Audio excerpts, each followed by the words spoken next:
drive by Sacred Hearts every day and probably don't know about the long and important history that the school has here. Can you share that with us? See, we've come through a big cultural change here at Sacred Hearts because for much of the century, the sisters were the school. The sisters, they were the administration, they were the teachers, they were the groundskeepers. Once the sisters pulled out of the active operation of the school was hit hard in making sure that financially we could survive because the sisters gave all of their efforts and all of their energies for a very small stipend.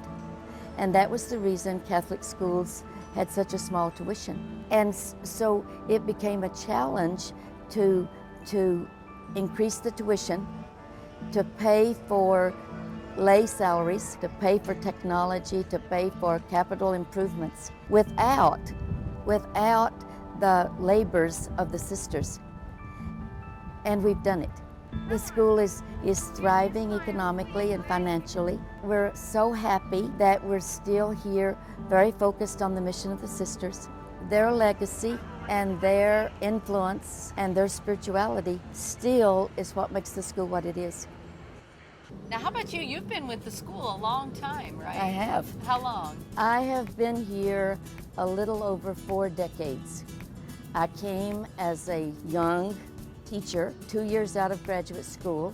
I just got off the airplane, had 1 year of teaching experience. I even talked funny, knew nothing about Hawaii's traditions, customs, so it was a big learning curve. But after about 2 years, I never did think of going anywhere else. She's good. Now, what do you think about this? I would be remiss if I did not give credit to all the people on the team. The sisters, we have an outstanding board of directors. Our alumni base is just powerful. And our parents are very involved here. The support that I have is beautiful. It gives you a lot more time to have personal relationships with your students. And I have to. And with my teachers. And the most important thing are the girls. The girls are just, they're a joy with whom to work. Your most exciting recent development is your new student center, That's right. So share That's more with us on that. Well, we planned it for about 2 years, and we received a lead gift from the Clarence T.C. Ching Foundation, and our sisters also gave a generous gift. We fundraised with our corporate community, which they were very generous to us. Our parents and our alums, it's a modern facility where they can gather and socialize and have fun with each other. We purposely put round tables in the student center with chairs, and the only thing they had up to this time were benches similar to this. So they are enjoying it so very much. Wonderful. What's the educational experience like for a girl who attends Sacred Hearts?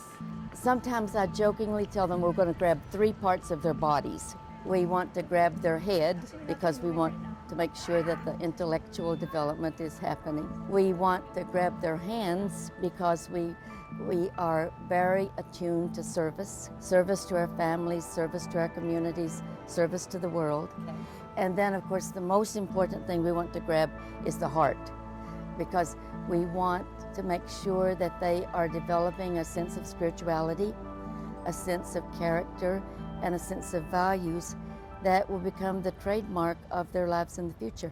What are the benefits of being in an all-girls school? You know, the research is very clear. Research is clear that boys and girls learn differently.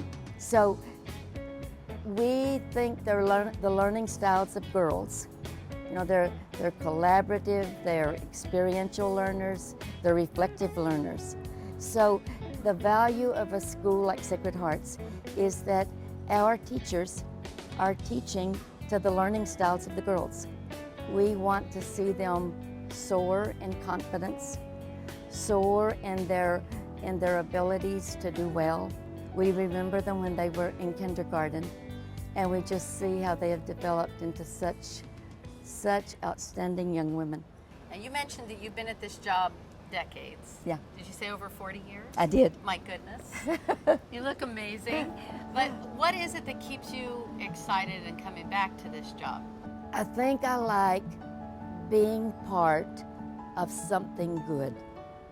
Every day I come to work and it's old hat. You know, I've been here a long time. But working with the girls at a very vulnerable part of their lives and convincing them that they are going out into a future that is not always fair, it's not always just, it's not even always good, but that they are being called to use their talents and their gifts to make the world a better place. And that's what keeps us moving. There have been a lot of changes in education and teaching styles over the years while you've been here. What difference has new technology made for you in the classroom? As a school, we have really focused on what we call the STEM fields. And that means, of course, science, technology, engineering, and math. So our girls are, they're involved in robotics, they're involved in real-world design, in which they are actually designing the wings of airplanes. There's another program called Cyber Patriot, in which they're involved with safety on the internet. And they go into competitions for these things. Our girls telebridge to the International Space Station. So many opportunities for them. But the service element is a very important part of our mission. That's why we like Aloha United Way so well. Our girls give about 60,000 hours of community service every year. It's just not community service for community service. It's integrated into the curriculum. So it's a very important part of what Sacred Hearts is all about. And of course, I have to personally thank you because you do a phenomenal job with your Girls with the United Way campaign, and we're very grateful. We like that we're given the flexibility to be very original in how we raise our money. Thank you, Betty, for your heart and everything Oh, that yes, you do. Thank you. See those two